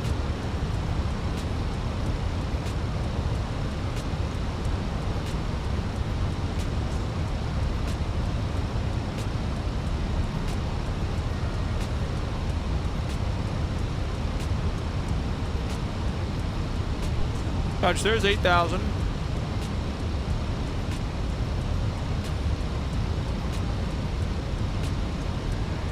Well, let it do its thing on nav mode here. Let me get the speed brakes out of here. Let it do its thing on nav mode, because we haven't even, looks like we haven't even identified the localizer yet, so we'll just kind of keep it where it's at. And then 7,000 will be next.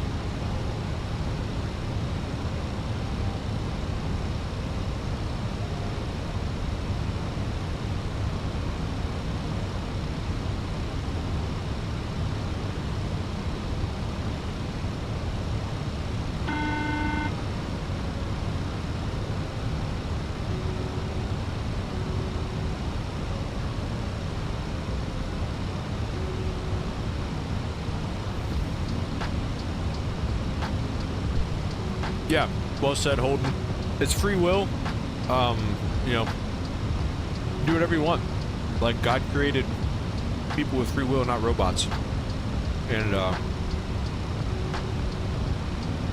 one of my favorite sayings as of late has been head coach of the Pittsburgh Steelers, Mike Tomlin. Let's arm this approach mode here. He says, we want volunteers, not hostages. You know what I'm saying? If you don't want to believe, if you don't want to go down that road, man, then, like, I'm not going to force you. God isn't going to force you.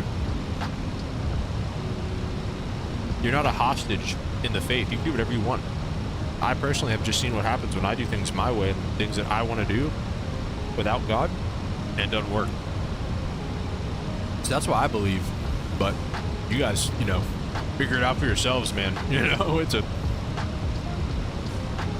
you and God out here, and if you don't want Him, then you don't have to have Him by your side.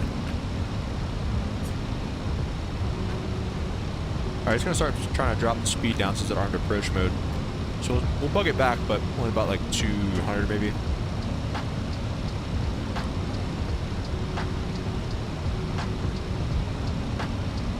We'll go like half speed brakes.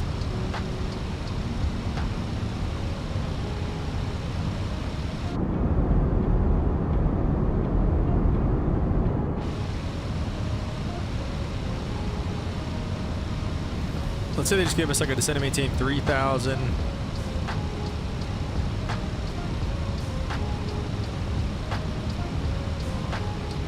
Let's go flaps 1. Should have been here for the slats, but it's okay.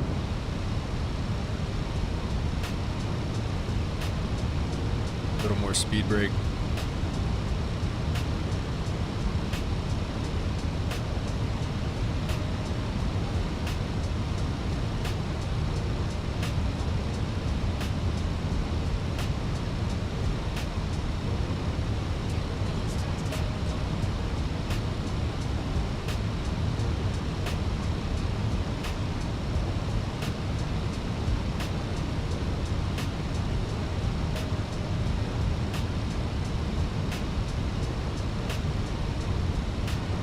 Yeah, we're still pretty well above this glide slope here.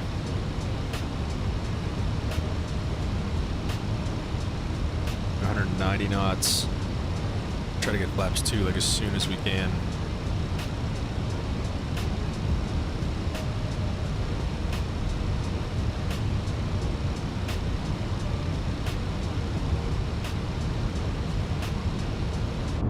We're full speed brake right now. Let's go flaps 2. honestly, in a situation like this where you got to get down and slow down, even if it's a little bit early, one of the best things you have for drag is your landing gear. So we're gonna go gear down. Watch that speed bleed off after we put the gear down. We'll give it back actually, so it'll get all the way down to its final approach speed there. And go flaps 3 as soon as you get below the little eyebrows. Let's go flaps 3.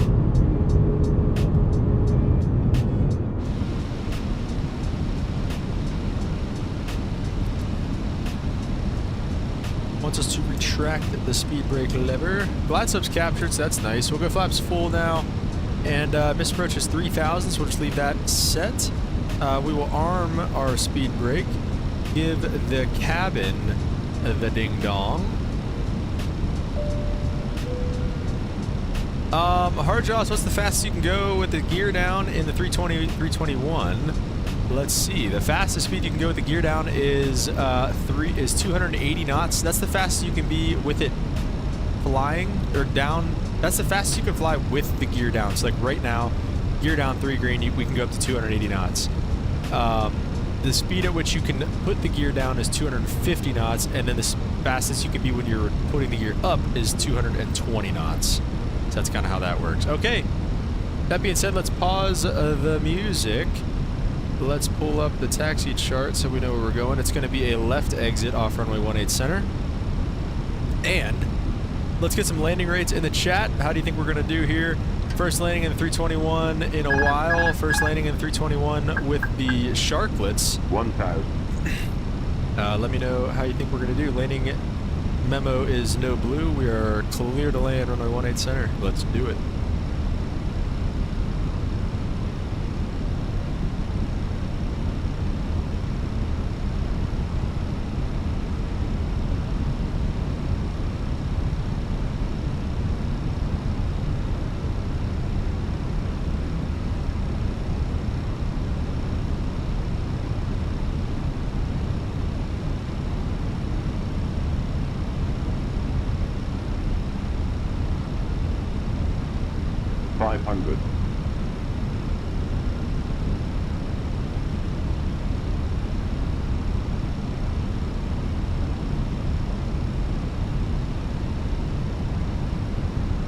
Above.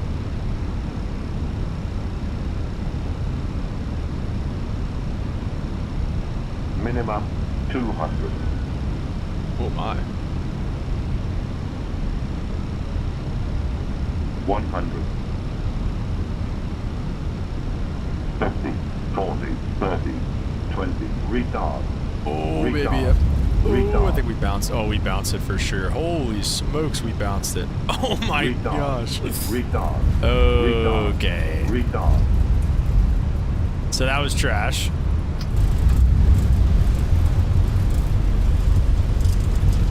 Our reverses are out. Speed brakes are up. We'll hopefully get off by Echo 4 here. Might have to start. Oh my gosh. All right, let's get on the brakes manually here. We'll take Echo 3, I guess. This next left, I think. All right, reversers can go away. That was trash. You can't win them all. You win some, you lose some, so they say. But, yeah, not good, guys. Not good. Holy moly.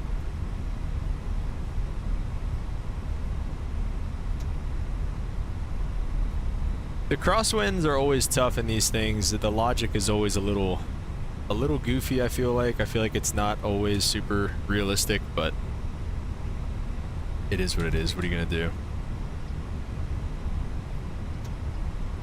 All right, now that we're off the runway, let's go back here, pick the flaps up, put the speed brakes down. Love that. I think it looks so sick.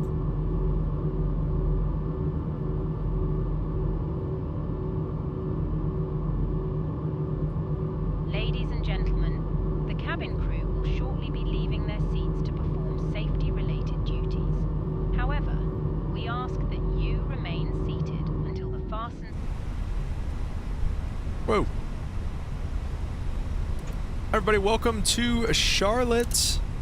With those off. Let's see, wing lights come off, strobe lights come off.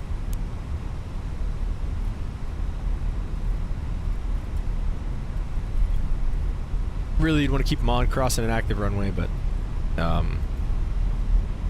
we're offline, so it'll be okay.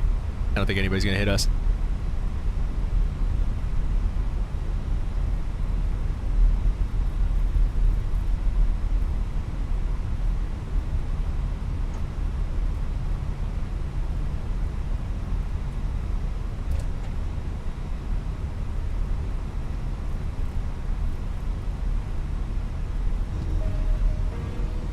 Perfect timing here on the stream too. I pretty much have to go right now, pretty much. So yeah, as soon as we get her parked here, we'll get out of here. But yeah, that was fun, guys. Thanks for tuning in. Thanks for Mr. Hardjoss. Like I said, thanks for the super chat, man. First one ever. Probably the only one for a while. But Brennan, what's up, bro? Welcome to the stream. You just missed one of the worst landings. You missed one of the landings ever. It was one of the landings ever, man.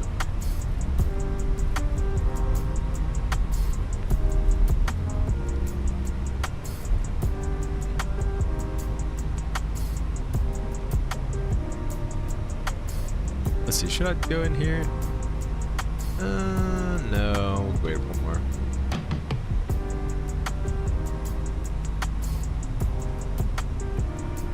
This is a nice airport. I forget who does this, but glad I missed it. It was trash. No, you're good, man. No worries.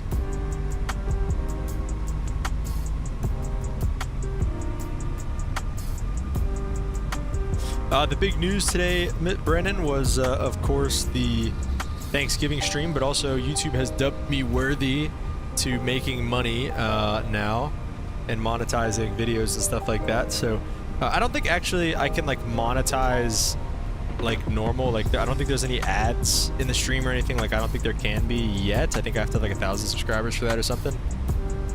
So let's go push for 1,000 subs. But super chats are a thing now. So if any of you guys ever want to donate, we had Mr. Hardjoss donate earlier, first one ever. So again, really appreciate that, Mr. Hardjoss. But yeah, super chats are now a thing if anybody ever wants to donate. So other than that, it is Thanksgiving. It was a beautiful flight, very typical flight for this time of year. A little low overcast. No, I missed the landing. Brennan says I'll have to rewind it and watch it. No, you know what? No, you don't have to do that, actually. Don't we don't have to relive that one at all. So don't worry about it, man. It's all good, actually. Park brake is set. Thank you, Brennan. Really appreciate it. Okay, APU is on and running. We'll get the bleed on. We'll get the taxi light, excuse me, coming off.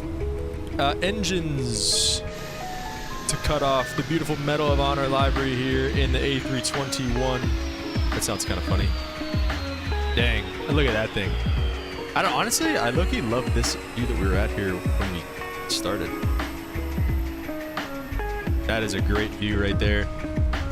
Love, love, love this A321, man. We'll probably be back in this pretty soon. Like I said, I'm thinking probably no more streams until the holidays are over. I'm thinking next stream maybe on like December 2nd or 3rd, somewhere in that range. I don't even know what day of the week that is, but I know I'm off until I got some family, and so I can't stream until, you know, like they leave and everything.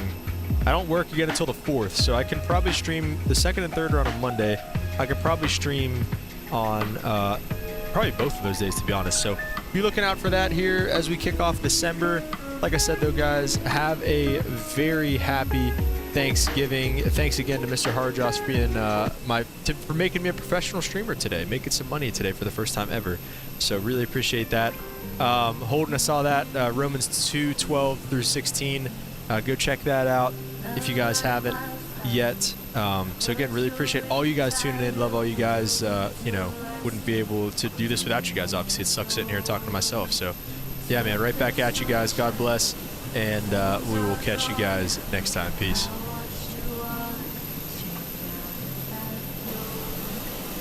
Promises got lost in the dust. Your boots by the door. You're not coming love like wildfire. Was your entire world.